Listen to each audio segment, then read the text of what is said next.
Lembre-se, mais uma vez, a lei de Moisés não fala de fé, fala do que é coisa física, palpável. Fé é aquilo que não se vê, é aquilo que não se pode tocar.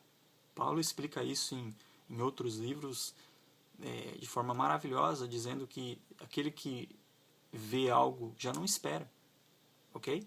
Então o que ele está falando aqui? Guardemos firmemente a esperança da fé que professamos. Então ele está escrevendo um livro ao povo hebreu. Ele escreveu para o povo hebreu o livro, né, aos hebreus, a carta aos hebreus. E ele está dizendo: guardemos firmemente a esperança da fé que professamos. Ou seja, foram pessoas que já tinham se desvencilhado do jugo da lei, que tinham saído debaixo desse jugo da lei de Moisés e já estavam crentes na fé mediante o Messias. Porque, veja, queridos, que alguns dos que eram hebreus creram no Messias, creram nele. A maioria até hoje espera que venha um Messias em glória, e esses que não creram no Salvador quando ele veio. Porém, Paulo está escrevendo aqui para aqueles que já creram, para aqueles que já tinham crido nessa época. Ok? Então ele está falando: guardemos firmemente a esperança da fé que professamos, pois podemos confiar que Deus cumprirá as suas promessas. Pensemos uns nos outros a fim de ajudarmos todos a terem mais amor e a fazerem o bem. Tá vendo? É para a gente pensar no próximo, é para a gente amar o próximo, é para a gente falar as verdades que nós sabemos para o próximo. Não abandonemos, como alguns estão fazendo, o costume de assistir às nossas reuniões. E eu quero mostrar em outras versões, porque eu comecei dizendo, né,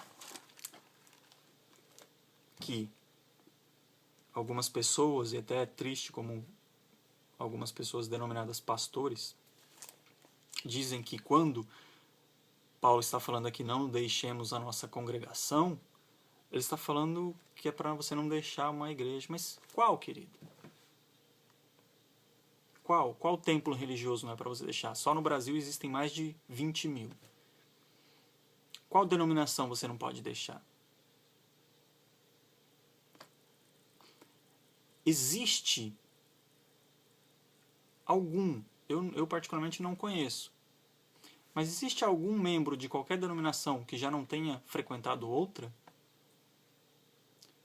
Então, mas não é para você deixar a congregação espiritual. Ok, se não é para deixar a congregação espiritual, então explique isso para todos. E não apenas quando surge uma pergunta que te põe em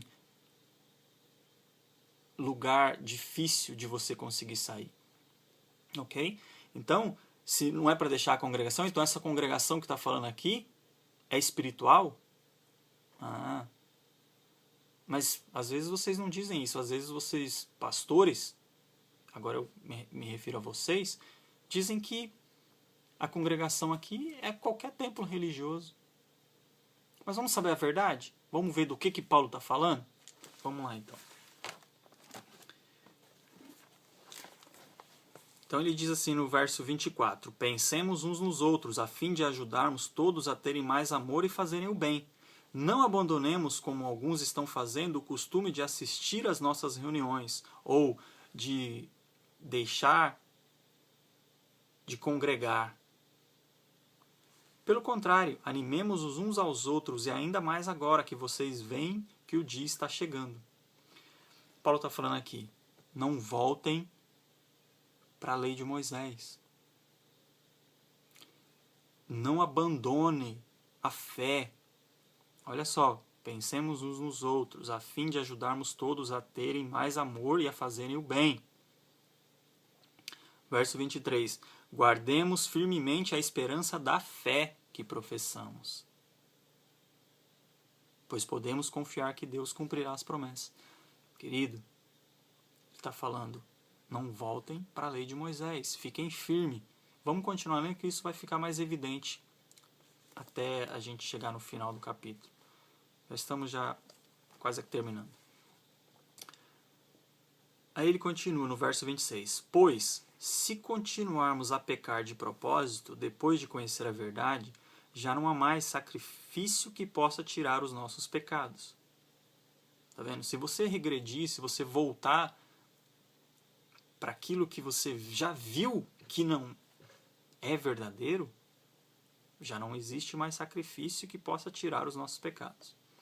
Pelo contrário, resta apenas o medo do que acontecerá, medo do julgamento e do fogo violento que destruirá os que são contra Deus. Querido, ele está falando aqui que quem ainda continua praticando as obras da lei, né, que vive debaixo da lei, estão contra Deus. Quem desobedece à lei de Moisés, olha só, ele vai fazer outro paralelo entre a lei e a graça. Quem desobedece à lei de Moisés é condenado sem dó à morte.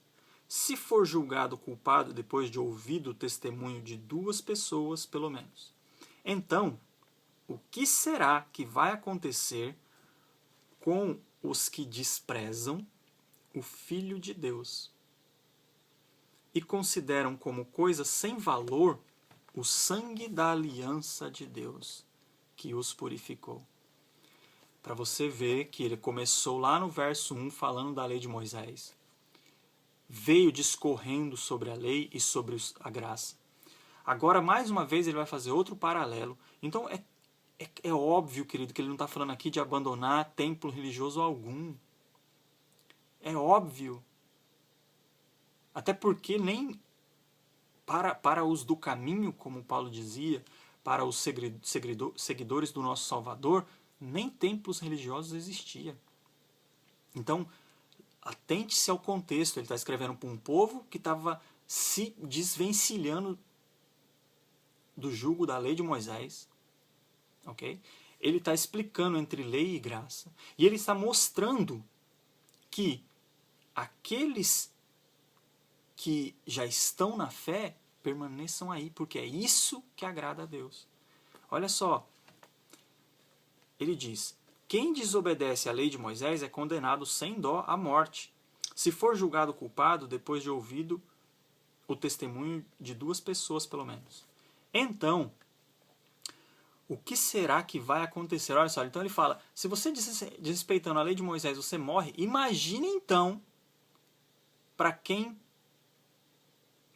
desrespeitar a graça. Porque é o que ele diz, ele fala, ó, então o que será que vai acontecer com os que desprezam o Filho de Deus e consideram como coisa sem valor o sangue da aliança do Pai, que os purificou? E o que acontecerá com quem insulta o Espírito de Deus que o ama? Ele está falando que você conhecer a graça, voltar a praticar coisas da lei, você está insultando a Deus, o Espírito de Deus que te ama. Está falando para os hebreus. Lembre-se, atente-se sempre. Ele está falando para o povo, não volte para a lei. Imaginem como será pior ainda o castigo que essa pessoa vai merecer, pois sabemos quem foi que disse, eu me vingarei, eu acertarei contas com eles. E quem também disse, o Senhor julgará o povo, o seu povo. Que coisa terrível é cair nas mãos do Deus vivo. Lembrem-se do que aconteceu no passado. Naqueles dias, depois que a luz de Deus os iluminou, vocês sofreram muitas coisas, mas não foram vencidos na luta. Alguns foram insultados e maltratados publicamente. Veja, querido, ele está falando, lembrem-se do que aconteceu no passado. Naqueles dias, depois que a luz de Deus os iluminou, está falando, depois que vocês aceitaram a graça de Cristo, vocês sofreram muitas coisas, mas não foram vencidos na luta. Alguns foram insultados e maltratados publicamente. E em outras ocasiões, vocês estavam prontos para tomar parte no sofrimento dos que foram tratados assim. Vocês participaram do sofrimento dos prisioneiros, e quando tudo o que vocês tinham foi tirado, vocês suportaram isso com alegria, porque sabiam que possuíam uma coisa muito melhor, que dura para sempre. Eles não estavam preocupados com qualquer outra coisa que não fosse a fé e a graça da salvação em Cristo. Portanto, não percam a coragem. Olha só, tá vendo? Não volta naquele texto. Não deixe a congregação, não deixe a graça, não deixe a fé verdadeira para voltar atrás. Vocês já sofreram. Lembra, naqueles dias que vocês viram a luz, vocês já sofreram, padeceram, foram maltratados publicamente e não abandonaram. Agora vocês vão abandonar? Portanto, não percam a coragem, pois ela traz uma grande recompensa. Vocês precisam ter paciência para poder fazer a vontade de Deus e receber o que Ele promete, pois como Ele diz nas Escrituras Sagradas, um pouco mais de tempo, um pouco mesmo, e virá aquele que tem de vir. E Ele não vai demorar. Querido, mantenha essa esperança, Ele não vai demorar, Ele está às portas, Ele está chegando. Fique firme.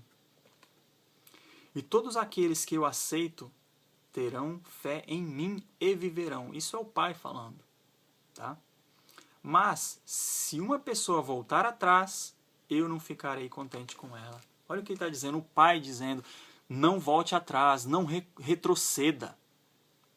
O que ele está falando é para os hebreus, não voltem para a lei de Moisés. É isso que ele está dizendo, não deixe a nossa congregação atual, a nossa graça. Verso 39 e último. Nós não somos gente que volta atrás e se perde. Pelo contrário, temos fé e somos salvos. Eu quero ler algumas outras passagens aqui numa outra versão que deixa isso também claro que está sendo dito. Que está tudo também no livro de Hebreus. Olha só, Hebreus 8, verso 7. Porque se aquela primeira aliança, que aliança? A de Moisés, a lei de Moisés, tivesse sido sem defeito, de maneira alguma estaria sendo buscado lugar para uma segunda. Se aquela aliança de Moisés tivesse sido perfeita, não tivesse defeito, não tivesse a fragilidade que ela tinha, de maneira alguma estaria sendo buscado lugar para a segunda aliança, para a graça. Ok? É o livro de Hebreus que ele continua fazendo paralelo entre uma e outra e mostrando que a graça é infinitamente superior à lei de Moisés. Para quem que ele está mostrando isso? Para os hebreus, para eles entenderem que eles não têm que voltar, que eles não têm que retroceder, que eles não têm que ficar debaixo do jugo da lei, mas sim debaixo da graça. Olha só, no mesmo capítulo 8, no verso 10, diz assim: porque esta é a aliança que firmarei com a casa de Israel depois daqueles dias, diz o Senhor. Na sua mente imprimirei as minhas leis, também sobre o seu coração as inscreverei, e eu serei o seu Deus, e eles serão o meu povo. E não ensinará jamais